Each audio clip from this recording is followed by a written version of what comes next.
Good morning, শুভ সকাল, happy independence day to all of you. কেমন আছো বলো? আশা করি ভালো আছো, ভালো থাকবে, সবসময় সুস্থ থাকবে, এটাই মন থেকে প্রার্থনা করি। আমার প্রত্যেকটা ভাই বোন, আমার ভালোবাসার মানুষ, আমার দাদা দিদি, প্রত্যেকের জন্য হ্যাপি ইন্ডিপেন্ডেন্স ডে। ঠিক আছে, চলো দেখে নেই তোমার পার্সনের hidden current feelings. At present তুমি যাকে নিয়ে ভাবছো সেই ব্যক্তির গোপন অনুভূতি, গোপন অনুভূতি কি?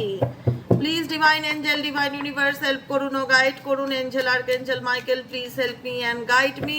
No contact, on off situation, extra marital affair, same gender. আমার যে বন্ধুরা, ভাই বোনেরা, দাদা দিদিরা এই মুহূর্তে রিডিং দেখছে, তার কাছের মানুষের বর্তমান অনুভূতি, current feelings at present right now কি? Please divine angel, divine universe help করুন ও গাইড করুন। Angel, archangel Michael, please help me and guide me. Angel, archangel Michael, please help করুন ও গাইড করুন।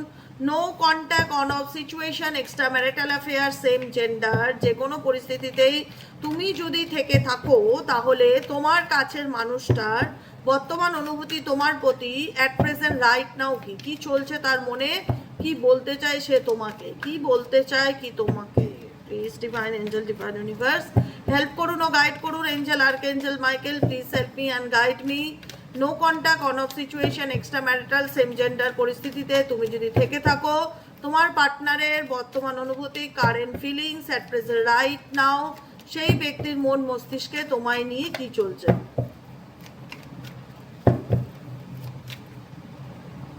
Heart fog, heart fog, heart fog হচ্ছে, heart মানে কি? হৃদয়, হৃদয়ে ধোঁয়াশা।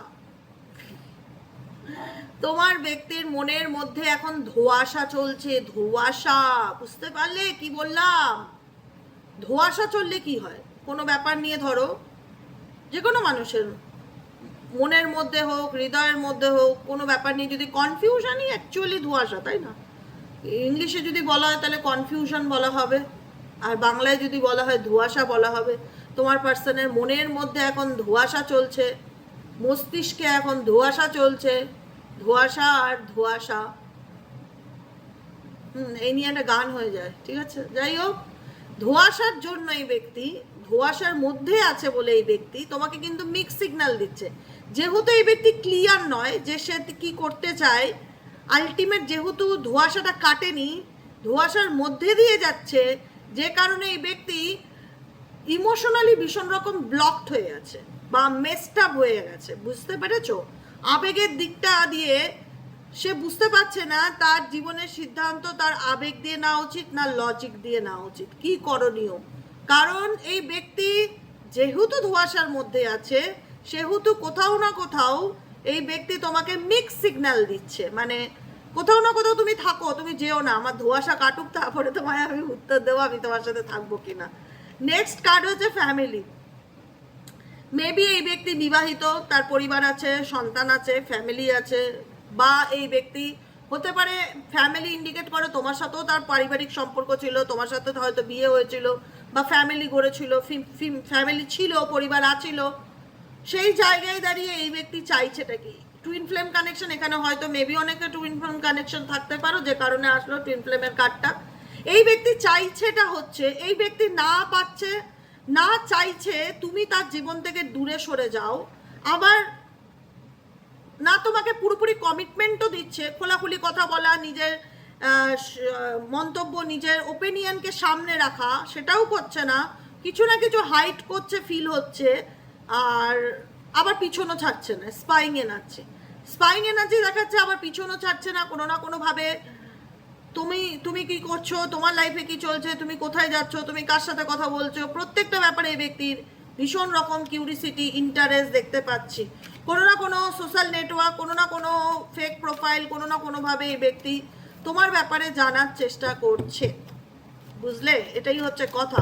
আর কি চলছে এই ব্যক্তির মন মস্তিষ্কে তোমাকে নিয়ে? Please divine angel, divine universe এই ব্যক্তির মন মস্তিষ্কে, আমার যে বন্ধুরা রিডিং দেখছে তাদেরকে নিয়ে আর কি চলছে? Please divine angel, divine universe help করুন ও গাইড করুন। Angel, archangel Michael, please help me and guide me. Angel,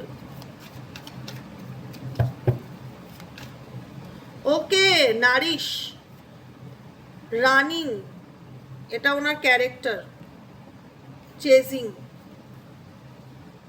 লুকোচুরি খেলতো বোধহয় ছোটবেলা খুব, চু কিতকিত চু কিতকিত চু কিতকিত লুকোচুরি, এরকম মানে কোনো কোনো কোনো ব্যাপার নিয়ে মনে ভয় থাকে, এরকম ফিল হচ্ছে কোনো ব্যাপার নিয়ে তো ভয় থাকে, কারুর ভয় বোধহয় এনার মধ্যে কাজ করে, আমার তো এটাই মনে হচ্ছে। নাহলে একটা ব্যক্তি এইভাবে থাকবে, চলে যাবে, এই থাকবে এই নেই, এই থাকবে এই নেই, মানে কিছু তো ডাল মে কালা হ্যায়। নাহলে একটা মানুষের মধ্যে এত ইনসিকিউরিটি কেন, এত ইনসিকিউরিটি কেন, কেন সে স্টেবল নয়, কেন সে ক্লিয়ার মেসেজ তোমার কাছে পৌঁছায় না, কেন সে সরাসরি বলে না আমি তোমায় ভালোবাসি, আমি তোমার সাথেই থাকবো, আমি সব বাধা বিঘ্ন সমস্ত কিছুকে ফেস করে আমি তোমার পাশে স্ট্যান্ড নেব, আড়াল থেকে বোঝাতে চাই আমি তোমার সাথে আছি বা তুমি আমাকে ছেড়ে যেও না, কিন্তু কোথাও না কোথাও সেই একটা ফিয়ার ব্যাপার কাজ করে তোমার পার্সনের মধ্যে, মানো কি না মানো, যেটা আমার মন বলছে। অন্তরাত্মা চাই যে তুমি যাতে ছেড়ে চেও না, কিন্তু পরিস্থিতি এমন দেখায় যে না আমার এনার মনে হয় আরেকটা কোনো এক্সট্রা ম্যারিটাল অ্যাফেয়ার্স আছে বা অন্য কোনো সম্পর্ক আছে বা ফ্যামিলির থেকে লুকিয়ে তোমার সাথে যোগাযোগ রাখছে, বা ইনি বিবাহিত, ওনার পরিবার আছে তারপরেও লুকিয়ে তোমার সাথে কানেকশন রাখছে, কিছু তো গন্ডগোল আছে না, কারণ এরকম মানে এই থাকবে এই যাবে কেন, মনে হচ্ছে হয় না যে ছোটবেলা আমরা বলতাম না যে ধরো ঘরে খেলছি, পাশের এই কাকিমার ঘর, মা আমি একটু কাকিমার ঘর থেকে আসছি 5 মিনিটে, এই 5 মিনিটে কাকিমার ঘর থেকে গেলাম, আবার 5 মিনিটে এরকম আমার নিজের ঘরে ঢুকে গেলাম, মা আসার আগে আমাকে ঘরে ঢুকতে হবে, আবার ঢুকে গেলাম, মানে কোথাও না কোথাও একটা ফিয়ারকে ফিল হচ্ছে তোমার পার্সনের, ফিয়ারকে ফিল হচ্ছে কোথাও না কোথাও, এমন সিচুয়েশন দুটো পরিস্থিতিকে ব্যালেন্স করে চলার চেষ্টা করছে। ফ্যান্টাসি ইন্ডিকেট করছে তোমার সাথে কাটানো মুহূর্তগুলো, ফ্যান্টাসি মানে কি, ফ্যান্টাসি কল্পনা করা, ইমাজিন করা, ড্রে ড্রিমিং, এরকম সিচুয়েশন, তোমার সাথে কাটানো মুহূর্তগুলো এই ব্যক্তির মাথায় চলছে, চিন্তা করছে, ভাবছে, পুরনো কথা মনে করছে, ইমাজিন করছে তোমাকে নিয়ে, কিন্তু তোমাদের মধ্যে লং ডিস্টেন্স রিলেশনশিপ আছে, অনেকের মধ্যে এমন আছো যে একই বাড়িতে থাকো, কথা বলো না, সেপারেশনে আছো, বা সম্পর্কের মধ্যে একটা ইমোশনাল ডিস্টেন্স তৈরি হয়ে গেছে, ব্লকেজেস আছে। এই ব্যক্তি লুকিয়ে লুকিয়ে প্রেম করে তোমার সাথে, যদি বলো আমার মন যেটা বলছে, রিডিং করতে করতে মানে সৎ সাহস নেই, বুকের পাঠায় দম নেই যে তোমাকে ওপেনলি রিলেশনশিপের অফার দেবে বা ওপেনলি তোমাকে 10টা মানুষের সামনে এনে দাঁড় করাবে যে আমি একে ভালোবাসি, এ আমার লাইফ পার্টনার। সেই সৎ সাহসটা আমার কোথাও না কোথাও তোমার পার্সনের প্রতি ফিল হয় না, একটা ভয় ফিল হয়, মানে কোনো না কোনোভাবে আমি ওকে ছাড়তেও পারবো না, আবার লুকিয়ে লুকিয়ে যোগাযোগ রাখবো, আবার হাই হ্যালো করবো, আবার অন্য প্রোফাইল থেকে স্পাই করব, আবার সেরকম পরিস্থিতি হবে, আবার দূরে চলে যাব, কোথাও না কোথাও তোমাদের এরকম মনে হয়? একটু কমেন্টে লিখবে তো, আমি যেটা ভাবছি,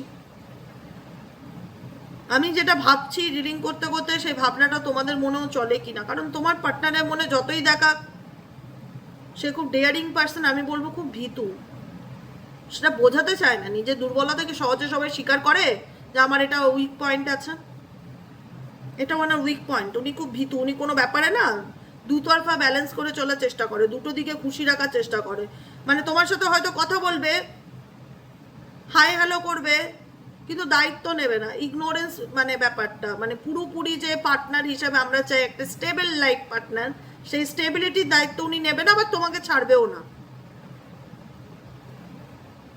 মাঝে মধ্যে হাই হ্যালো করবে, মাঝে মধ্যে কথা বলবে, আবার এড়িয়ে যাবে, কিন্তু প্রত্যেকটা মুহূর্তে যেখানেই থাকুক না কেন মন মস্তিষ্ক তোমাকে চেস করবে যে তোমার লাইফে কি চলছে। এটাই হচ্ছে ব্যাপার, যেটা ফিল হলো সেটা শেয়ার করলাম তোমাদের সাথে। নয় ইনি বিবাহিত, তোমার সাথে আড়ালে সম্পর্ক রাখছে গোপনে, নয় তোমাকে বিয়ে করে ইনি অন্য কোনো রিলেশনশিপে আছে, দুটো পরিস্থিতির মধ্যে দুজনকেই কোথাও না কোথাও খুশি করার চেষ্টা করছে, তোমাকেও ছাড়তে চাইছে না, আবার ধরতেও চাইছে না পুরোপুরি, এটাও একটা ধ্রুব সত্য কথা, ছাড়তে চাইছে না তো মানলাম, ফলো করছে, স্পাই করছে, এই আসছে এই যাচ্ছে, মিক্স সিগন্যাল দিচ্ছে, কোথাও না কোথাও ধোঁয়াশার মধ্যে আছে, ছাড়তেও চাইছে না, আবার পুরোপুরি ধরছেও না, কিন্তু এটাই একটা কথা। কারণ এই ব্যক্তি তোমার কাছ থেকে অনেক কিছু লুকিয়েছে, সত্যি কথা। এই ব্যক্তি টোটালি তোমাকে কোনো ব্যাপারে ক্ল্যারিটি দেয়নি, এবং সে জানে তোমার লাইফে যদি পার্মানেন্টলি কাম ব্যাক করতে হয় তাহলে তাকে ক্ল্যারিটি দিয়ে আসতে হবে, সত্যিটা বলতে হবে যে অ্যাকচুয়ালি তিনি কি চায়। কারণ কোনো মানুষই অন্ধকারে বেঁচে থাকতে ভালোবাসে না। ভালোবাসে? তুমি চাইবে তুমি অন্ধকারে বেঁচে থাকতে? কখনোই চাইবে না। তুমি সবসময় চাইবে যে আমার জীবনটা সুস্থ সুন্দর হোক। কিন্তু তোমার পার্সনের এরকম চুকিতকিত খেলাটা তোমার জন্য হেলদি নয়, এবং তার জন্য তো নয়, এবং সেই জায়গাটা সে নিজেই তৈরি করেছে। ফিয়ার তো ডেফিনেটলি আছে, আমি তোমাকে ছাড়বো না, আবার আমি তোমাকে পুরোপুরি ধরবো না, বা আমি তোমাকে সবার সম্মুখে বলতে পারবো না যে আমি তোমায় ভালোবাসি, বা আমি তোমার সাথে সংসার করতে চাই, বা আমি তোমাকে নিয়ে সিরিয়াস, কিন্তু আমি তোমায় ছাড়বো না। আমি কোনো দায়িত্ব নেবো না, শুধু মাঝে মধ্যে এসে হাই হ্যালো করবো, দেখবো তুমি কি করছো, তুমি কেমন আছো, কারণ তোমাকে তো আবার হাতে রাখতে হবে, এরকম একটা মেন্টালিটি। বর্তমান এনার্জিতে ভীষণ লোনলি ফিল হচ্ছে এই ব্যক্তির। তার মনে হচ্ছে যে তার কোনো কিছু ভালো লাগছে না, সে নিজেকে কাউকে এক্সপ্লেন করতে পারছে না বা বোঝাতে পারছে না তার মনের মধ্যে তোমাকে নিয়ে কি চলছে। একাকিত্ব এনার্জি ফিল হচ্ছে, একাকিত্ব। এরকম ধরনের মানুষদের এরকমটা হওয়া উচিত। রিলেশনশিপ মানে হচ্ছে স্টেবিলিটি, পাশে থাকা, সাথে থাকা, হাতে হাত রেখে চলা, মিথ্যা কথা না বলা।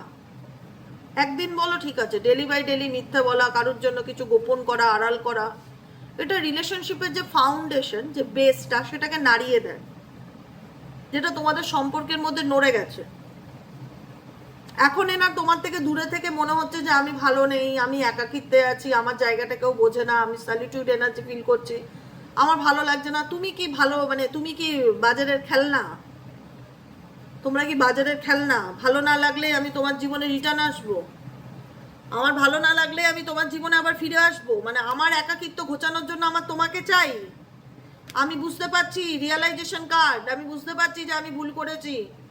অ্যাওয়েকনিং, যেখানে দিমাগ কি বাত্তি এতদিন অফ ছিল, এখন দিমাগ কি বাত্তি চলেছে, এখন মনে হচ্ছে কোনটা ঠিক কোনটা ভুল। এখন ওনার এই একাকিত্বটায় দেখো, বন্ধু বান্ধব ফ্যামিলি সবারই থাকে, কিন্তু ওনার সেই জায়গাটা বোঝার মতন লোক কিন্তু নেই, যে জায়গাটা তুমি বুঝতে, স্পেশালি যে তার কখন কি চাই, তার কখন কোনটা প্রয়োজন। আনকন্ডিশনালি যে ব্যাপারটা ছিল সেটা তোমার দিক থেকে ছিল, সেটা তো সবাই বুঝবে না। তো সেই জায়গাটা কে ভরপাই করবে? যে কারণে এই ব্যক্তি কোথাও না কোথাও বুঝতে পারছে, রিয়েলাইজেশনের কার্ড, যে আমি যেটা করেছি সেটা ঠিক করিনি, আমার করা উচিত হয়নি, আমার ভুল হয়েছে, আমি বুঝতে পারছি। যে কারণে এই ব্যক্তির মনে হচ্ছে যে আমি আবারও তোমার জীবনে কামব্যাক করতে চাই, ফিরে আসতে চাই। Making amend, second chance. Second chance তুমি দেবে কিনা সেটা সম্পূর্ণ তোমাদের ব্যাপার, এখানে আমার কোনো মন্তব্য নেই এই লাইনটা নিয়ে।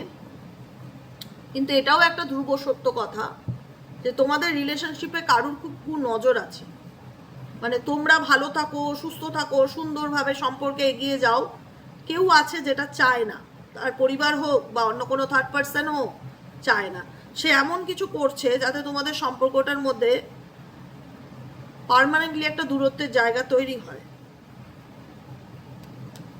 কিন্তু তোমাদের মধ্যে একটা টান থাকার কারণে, যে কারণে তোমার পার্সন যদি অন অফেও চলে, তোমাকে কিন্তু পুরোপুরি ছাড়তে চাইছে না, পুরোপুরি ছাড়তে পারছে না। যতই এখানে কিছু করা থাকুক না কেন, নজর দিক না কেন, লোকের হিংসা থাক না কেন, জেলাসি থাক না কেন, লোকের ইনভলভমেন্ট থাক না কেন, এবং এই কার্ডস, এই নজরের কারণেই, এই কার্ডস আর এই নজরের কারণেই কিন্তু তোমাদের সম্পর্কের মধ্যে ঝগড়া ঝামেলা হতো। ইভেনচুয়ালি হয়তো এখনো হয়। কার্ডস মানে কি? অভিশাপ, যে তুই কোনোদিনও ভালো থাকবি না, বলে দিলাম, যা, তোর ক্ষতি করব, তোর সংসার করতে দেবো না, দেখে নেবো কি করা যায় তোকে। এরকম কেউ তো তোমাদের জীবনে ডেফিনেটলি রয়েছে, যে কারণে এই লোকের নজর, ক্ষতির কারণে তোমাদের সম্পর্কের মধ্যে সবসময় কিছু না কিছু নিয়ে ঝগড়া ঝামেলা, ভুল বোঝাবুঝি, মান অভিমানের পালা চলতেই থাকে। ও মাই গড, ডবল কাট কনফ্লিক্টের। দেখো, এটাও কনফ্লিক্ট, এটাও কনফ্লিক্ট। তার মানে বুঝতে পারছো তো, এখানেও কনফ্লিক্ট লেখা, এখানেও কনফ্লিক্ট লেখা। এই কারণে তোমাদের মধ্যে মতের মিল হয় না। কারুর হিংসার বশবর্তী তোমরা, তোমাদের সম্পর্কটা কারুর কুনজর, কারুর ম্যাজিক, ব্ল্যাক ম্যাজিক, স্পেল ম্যাজিকের পসিবিলিটিস ভীষণ বেশি, হাই চান্সেস যে আমিও সংসার করতে পারিনি, তোকেও সংসার করতে দেবো না, বা আমার স্বার্থসিদ্ধি হলো না তো তোর ঘর ভেঙে দেবো, এরকম কিছু চিপ মেন্টালিটির মানুষজন থাকে সমাজে। চিপ মেন্টালিটি যাদেরকে বলা হয়, তারাই এমন কিছু করছে যাতে তোমার পার্সনের সাথে তোমার ছোট ছোট ব্যাপারে ক্ল্যাশ বেঁধে যায়, আর্গুমেন্ট হয়ে যায়, বড় ধরনের অশান্তি হয়, রিলেশনশিপে টিকে থাকা কঠিন হয়, সে যেন তাকে ছাড়তে না পারে, সে যেন কোনো সিদ্ধান্ত নিতে না পারে, তোমার পার্সন হট অ্যান্ড কোল্ড সিচুয়েশনের মধ্যে যেন তাকে, তার যেন ডিসিশনের জায়গাটা গন্ডগোল থাকে, এবং তোমার সঙ্গে এই নিয়ে যেন সবসময় ঝগড়া ঝামেলা বাঁধতে থাকে, এবং যেন সে নিজের মর্জি মতন চলতে থাকে, সেটা ট্রাই করছে। ব্ল্যাক ম্যাজিকের প্রভাব তোমার পার্সনের উপর ডেফিনেটলি আছে। এবং থার্ড পার্টি ইনফ্লুয়েন্স, যে তৃতীয় ব্যক্তিরা আছে না, যারা তোমার সারাউন্ডিং আছে তোমার পার্সনের, এবং তোমার দেখায় আমি তোর ভালো চাই, আলটিমেট একদম নয়, তারাই তোমার ক্ষতি করছে, তারাই তোমার সম্পর্ককে নষ্ট করার চেষ্টা করছে। এত কিছুর পরেও তাহলে তুমি বেরোতে পারছো না কেন? এটা তো একটা প্রশ্ন, বড় লাখ টাকার কোশ্চেন, যে এত ব্ল্যাক ম্যাজিক হচ্ছে, এত ঝামেলা অশান্তি হচ্ছে, এত ছোট ছোট ব্যাপারে মতের মিল হচ্ছে না, অশান্তি বেঁধে যাচ্ছে, সে আমার কোনো কথা শুনছে না, সে নিজের মর্জি মতন চলছে, তারপরেও আমি তাকে কেন ছাড়তে পারছি না দিদি? কেন সে আমাকে ছাড়তে পারছে না? কেন সে ঘুরে ফিরে আবার আমার কাছে আসছে? আমি বা তাকে কেন ভুলতে পারছি না? তার একটাই প্রশ্নের উত্তর, পাস্ট লাইফ কানেকশন। তোমার সাথে তার কোনো না কোনোভাবে একটা পাস্ট লাইফ কানেকশন জড়িয়ে আছে, যে কারণে চাইলে তুমিও তাকে ভুলতে পারছো না, আর সেও তোমাকে ভুলতে পারছে না। সেই পাস্ট লাইফ কানেকশনটা হতে পারে টুইন ফ্লেম কানেকশন, কি সোলমেট কানেকশন, কি কার্মিক কানেকশনও হতে পারে। ঠিক আছে, সবসময় সব কিছু সোল টুইন হতে হবে এমন নয়, কার্মিক প্যাটার্নও থাকতে পারে, যেখানে দাঁড়িয়ে তোমার সারাউন্ডিং যারা ক্ষতি করছে তারাও তোমার কার্মিক পার্টনার হতে পারে। মেবি এদের সাথে পূর্বজন্মে কোনো এমন কর্মা ছিল যেখানে দাঁড়িয়ে আজকে এই জীবনে তারা শোধ নিচ্ছে তোমার থেকে পাই টু পাই। এটাই হতে পারে, যেখানে দাঁড়িয়ে তুমি তোমার জীবনের উত্তর খুঁজে পাচ্ছ না যে কেন হচ্ছে আমার সাথে, আমি তো তাদের কোনো ক্ষতি করিনি দিদি, তাহলে তারা কেন আমার ক্ষতি করছে? মেবি কোনো জন্মে তুমি তাদের ক্ষতি করেছিলে। এটা কর্মা ফল, কর্মা ফায়ার ব্যাক হয়, তো রিটার্ন হচ্ছে সেটাই এই জন্মে, যেটার হিসাব তুমি মেলাতে পারছো না যে কেন আমার সঙ্গে এরকম হচ্ছে। ঠিক আছে, আমরা আমাদের সবসময় এই জন্মেরটা যে মানুষ এই জন্মেই পায় তার কিন্তু কোনো নিশ্চয়তা নেই। পরের জন্ম, মানুষের তো জন্ম হয়, পরের জন্মে দেখা যায় যে সে কোনো না কোনোভাবে কোনো অন্যায় না করা সত্ত্বেও সারাটা জীবন সে চোখের জল ফেলে গেল, আর তার মনে সে একটা প্রশ্ন রয়ে গেল যে আমি কেন সারা জীবন কষ্ট পেয়ে গেলাম, আমি তো কারোর খারাপ করিনি। এটা হয়, এটা হচ্ছে তুমি কোনো জন্মে হয়তো তার কোনো খারাপ করেছিলে, তার সংসার ভেঙেছিলে, তার খারাপ ক্ষতি করেছিলে, যে কারণে এই জন্মে সে তোমাকে ছাড়লো না, সে তোমার শান্তিটা কেড়ে নিল, তোমার সুখটা নষ্ট করে দিল, তোমার দাম্পত্য জীবনটা ভেঙে দিল। এরকম কার্মিক প্যাটার্ন যেটাকে বলা হয়, এটা কি করলে জানতে পারবো দিদি আরো ভালো করে ক্লিয়ার? পাস্ট লাইফ রিগ্রেশন, যেটাকে বলা হয় PLR। PLR করলে তুমি বুঝতে পারবে যে তুমি এই যে জটিলতাগুলোর মধ্যে মাসের পর মাস, বছরের পর বছর ঘুরছো, কোনো সলিউশন পাচ্ছ না, কোনো শর্ট আউট হচ্ছে না, কেন ঝুলে আছো, PLR এর মাধ্যমে জানা যায়, যেটাকে বলা হয় পাস্ট লাইফ রিগ্রেশনস, যেটা আমি করি না। যদি আমার সাথে কন্ট্যাক্ট করো, আমার চেনা জানা আছে, আমি দিয়ে দিতে পারবো। পাস্ট লাইফ রিগ্রেশন আমি করি না। আমি নৈহাটিতে থাকি। পাস্ট লাইফ রিগ্রেশন যে করে ভালো, সে থাকে হচ্ছে হালি শহরে। তিনি একজন ভালো সাইকোথেরাপিস্ট, কাউন্সিলিং করে ভালো। ও ওনার সাথে আমার দুই একবার কথা হয়েছে, উনি বলেছিল PLR করে। যাই হোক, আমার খুব PLR এর প্রতি ইন্টারেস্ট ছিল যে আমি করব, তারপরে আমার কোনোভাবে আর করা হয়নি, বা বলতে পারো যে যে আমার নিজের আর মনে হলো যে আর অতীতকে ঘাটি আর কোনো লাভ নেই, জীবনে যা ঘটে গেছে ঘটে গেছে, এখন সামনের দিকে এগিয়ে যেতে হবে, নিজেকে ভালো রাখতে হবে, নিজের জীবনে নিজেকে নতুন করে বাঁচতে হবে, নিজের জন্য বাঁচতে হবে। বেকার আর অতীত ঘেটে জেনে কি লাভ, যে কে আমার সাথে এই জন্মে খারাপ করলো, কেন করলো, বেকার। একটা সময় মনে হয়েছিল, যে কারণে আমি খোঁজ নিয়েছিলাম যে কীরকম চার্জেস, কি ব্যাপার। আমি তাও বলে রাখি 8,000 টাকা বলেছিল, হ্যাঁ বেশি দিনকার কথা না, 2026 সালে 8,000 টাকা বলেছিল PLR করাতে লাগবে। ওনার চেম্বারে গিয়ে 3-4 ঘন্টা টাইম লাগতে পারে। তো আমার তখন মনে হলো যে একবার করে দেখি। তারপরে আমার একটা সময় পর নিজেরই মন বললো যে দরকার নেই, স্যারেন্ডার করে দিই ভগবানের উপর। বেকার পাস্ট লাইফ রিগ্রেশন করতে কি জানবো, কি করবে, তারপর ওটা নিয়ে আবার রিগ্রেট হবে, খারাপ লাগবে, আরও নেগেটিভিটিকে নিজের জীবনে ডেকে নিমন্ত্রণ করা। তো মনে হলো দরকার নেই, ঠিক আছে চলো, যেটুকুনি আমার ভালো খারাপ সব মিলিয়ে বাঁচবো, কিন্তু নিজেকে ভালোবাসবো, নিজেকে কোনোভাবে আর কষ্ট দেবো না, নিজেকে খুব খুব খুব ভালোবাসবো, নিজেকে প্রায়োরিটির 1 নম্বর লিস্টে রাখবো, নিজেকে দিয়ে সব কিছু শুরু করবো, নিজেকে দিয়ে সব কিছু শেষ করবো, নিজেকে ইম্পর্টেন্স দেবো। জীবনে কি ঘটে গেল, কে করলো না করলো, যদি আমি কোনো অন্যায় করে থাকি আমি শোধ দিয়ে দেবো, মিটে গেল। আর বাকি জীবনটা ভগবানের নাম জপ করে কাটিয়ে দেবো, সৎ পথে থাকবো। এই জন্মে তো কোনো খারাপ করিনি, কোন জন্মে কি করেছি সেটার রেকর্ড আমার এখন এই জন্মে দেখে আরও নিজেকে ডিপ্রেশনে ফেলে লাভ নেই। তাই আমি এসব ভেবে আর এসবে গেলাম না। তাই তোমাদেরকেও বললাম, যদি তোমরা ইচ্ছুক থাকো, দেখতে পারো পিএলআর করে যে কেন তোমার সাথে একই প্যাটার্ন বারবার ঘটছে, কেন তুমি এরকম প্যাটার্ন থেকে বেরোতে পারছো না, কি কারণে, সবটুকুই তোমাদের কাছে আই থিঙ্ক পরিষ্কার হয়ে যাবে। বুঝতে পারলে? আমি যতটুকু জানি তোমাদের সাথে শেয়ার করি, ডিসকাস করি, আলোচনা করি, যাতে তোমাদের লাইফে ক্ল্যারিটি হয়। আমি আর আমার অতীত নিয়ে ঘাটাতে চাইনি, যেটা হয়ে গেছে সেটা তো আমি আর কিছু করতে পারবো না। হ্যাঁ, এটা করতে পারবো যেটা কি করলে আমি ভালো থাকতে পারবো। পিএলআর তারা করে যাদের মনে খুব কিউরিসিটি, যে কেন হচ্ছে আমার সাথে একই জিনিস বারবার, কেন আমি প্রত্যেকটা রিলেশনশিপে গেলেই ঠকি, কেন মানুষকে বিশ্বাস করলে ঠকি, তাদের একটা কিউরিসিটি থাকে না, তাদের সেই উৎসুক বা উৎসাহর কারণে তারা হয়তো পিএলআরটা করায়। কিন্তু আমার সেই উৎসাহটা নেই, মরে গেছে। সিরিয়াসলি বলছি, আমার আমার মানে কে কি করলো আমার সাথে, কে কি ভাবলো, আমার সিরিয়াসলি আই ডোন্ট কেয়ার।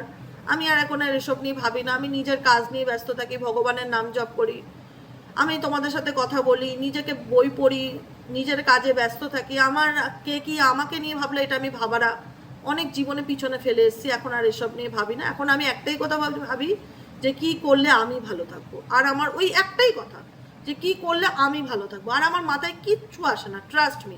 কি করলে আমি ভালো থাকবো, কি করলে আমার সাথে প্রত্যেকটা মানুষ যারা সাহায্য চায়, যারা সমস্যার মধ্যে আছে, তাদেরকে ভালো রাখবো। ব্যাস, এই দুটো হচ্ছে আমার মাথার মধ্যে ডে অ্যান্ড নাইট চলে। আর এই দুটোতেই আমি ফোকাস দিই, আর আমার কোনো কিছুতে ফোকাস নেই। বুঝেছো? এটাই হচ্ছে অ্যাকচুয়ালি আমার সত্যি, যেটা আমি তোমাদের সাথে আজকে স্বাধীনতা দিবসে শেয়ার করলাম, স্বাধীন চেতা, স্বাধীন নাগরিক হিসাবে। তাই আশা করি জীবনে যে কি হলো, কেন হলো, যত যাচাই করতে যাবে তত সমস্যা, প্রবলেম, ডিপ্রেশন ওয়েলকাম করবে লাইফে। এর থেকে বরং নিজের উপরে ফোকাস দাও। সবসময় রোজ একটাই কথা বলো নিজেকে, যে আমি কি করলে ভালো থাকবো, কি করলে আমি ভালো থাকবো, আমাকে ভালো রাখার জন্য আমার কি কি করা উচিত, সেগুলো করো। একটা সুন্দর জীবন লিড করো, ভগবানের নাম ধ্যান করো, ঈশ্বরের থেকে বড় কেউ নেই। হুপোনোপো প্রেয়ার যেটাকে বলা হয়, please forgive me, I am sorry, সেই প্রেয়ারটা সকাল বিকেল করতে পারো 2 বার, 21 বার করে, 28 বার করে, ব্যাস হয়ে গেল। আর কিছু করার দরকার নেই। গ্রিন তারা মন্ত্র চ্যান্টিং করো, হার্ট চাকরা ব্যালেন্স করবে, মনকে ভালো রাখবে, ওম তারে তুতারে তুরে সোহা। সিম্পল রেমেডি, কিছু সিম্পল রেমেডি করো, জীবনে ভালো থাকবে, সুস্থ থাকবে, সুন্দর থাকবে। আর একটাই প্রশ্ন বারবার পড়বে, ছোটবেলা স্কুলে যাওয়ার সময় কোনো প্রশ্ন যদি ধরো মা পড়া ধরছে, কোনো প্রশ্নের উত্তর বারবার করে ভুলে যাচ্ছি, মা দেখছে 2 দিন ধরে ওই একই প্রশ্নের উত্তর বারবারও ভুলে যাচ্ছে। আমার মা বলতো, রাস্তা দিয়ে মনে করতে কোথায় যাবি, ভুলবি না, পরীক্ষার হলে যদি আসে ওটাই আগে লিখে নিবি তারপরে। তো আমিও তোমাদের সেই সাজেশনটাই দেই যে সবসময় একটাই কথা মনে করবে, যে আমি কি করলে ভালো থাকবো, আমি কি করলে ভালো থাকবো, আমি কি করলে, আমাকে ভালো থাকতে গেলে সত্যি কথা কাউকে কোনো ক্ষতি না করে, কারোর কাছ থেকে কোনো এক্সপেকটেশন না করে, আমাকে যদি ভালো থাকতে গেলে আমাকে যা করণীয় আমি তাই করবো। এটা যদি তোমার সাবকনসিয়াস মাইন্ডে সবসময় চলতে থাকে না, তুমি অ্যাকশন ওরিয়েন্টেড হয়ে যাবে। তোমার প্রত্যেকটা মুহূর্তের মধ্যে আমাকে এটা করতে হবে, আমার জন্য আমাকে এটা করতে হবে, হ্যাঁ এরপরে আমাকে আমার লাইফে এটা করতে হবে। সিরিয়াসলি আমি তাই করি। আমার সাবকনসিয়াস মাইন্ডে এটা চলে গেছে, বসে গেছে, যে কি করলে আমি ভালো থাকবো এবং কি করলে আমার সাথে জুড়ে থাকা মানুষদেরকে আমি ভালো রাখবো। বোঝা গেল? এটাই হলো আজকের রিডিং। কেমন লাগলো রিডিংটি কমেন্ট সেকশনে জানাতে ভুলবে না। লাইক করবে, শেয়ার করবে, হাইপ করবে এবং সাবস্ক্রাইব তো অবশ্যই করে দেবে। ঠিক আছে? তোমাদের মূল্যবান মতামত আমি প্রত্যেকদিন পড়ি। সবাই খুব ভালো থাকো, সুস্থ থাকো, সুন্দর থাকো। এটা শুধু দিদির কথা না, এটা এই কথাগুলো সত্যি খুব দামি কথা। যদি সত্যি জীবনে মেনে চলতে পারো খুব ভালো থাকবে। একটা সময় নিজে গিয়ে বলবে যে দিদি আমি খুব ভালো আছি, বিশ্বাস করো, মন থেকে বলবে, এবং সেদিন আমার খুব ভালো লাগবে। বুঝেছো? চলো টাটা, বাই বাই।